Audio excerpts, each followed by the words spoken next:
Chandrababu TDP BJP నేతల ఎన్నికల నిబంధనల ఉల్లంఘనపై ఈసీకి వైఎస్ఆర్సీపీ ఫిర్యాదు చేసింది. నవరత్నాల vice chairman Narayanamurthy, MLA Malladi Vishnu ఈ ఫిర్యాదు చేశారు. బీజేపీ అనకాపల్లి అభ్యర్థి సీఎం రమేష్, టీడీపీ నేత అయ్యన్న పాత్రుడు చేసిన వ్యాఖ్యలను ఈసీ దృష్టికి తీసుకెళ్లారు. సుజనా చౌదరి, కేశినేని చిన్ని ఎన్నికల ప్రచారంలో డబ్బులు పంచిన వ్యవహారంపై ఫిర్యాదు చేశారు. వారిపై చర్యలు తీసుకోవాలని కోరారు మల్లాది విష్ణు.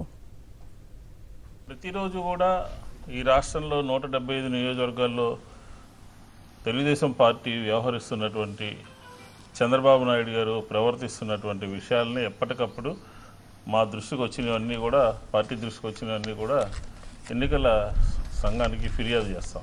డబ్బుల ద్వారా ఏదైనా చేయొచ్చు అనే భావనలోకి తెలుగుదేశం, భారతీయ జనతా పార్టీ వచ్చిందని చెప్పని మనకి వాళ్ళ యొక్క ప్రవర్తన బట్టి అర్థమవుతాం. సుజనా చౌదరి గారు ఈరోజు డబ్బులు ఇచ్చి ప్రజలకి అక్కడ ఎరవేయాలని, ఓట్లు సంపాదించాలనే ప్రయత్నం చేస్తూ ఉన్నారు. దాన్ని కూడా ఈరోజు మేము కంప్లైంట్ రూపంలో ఇవ్వడం జరిగింది.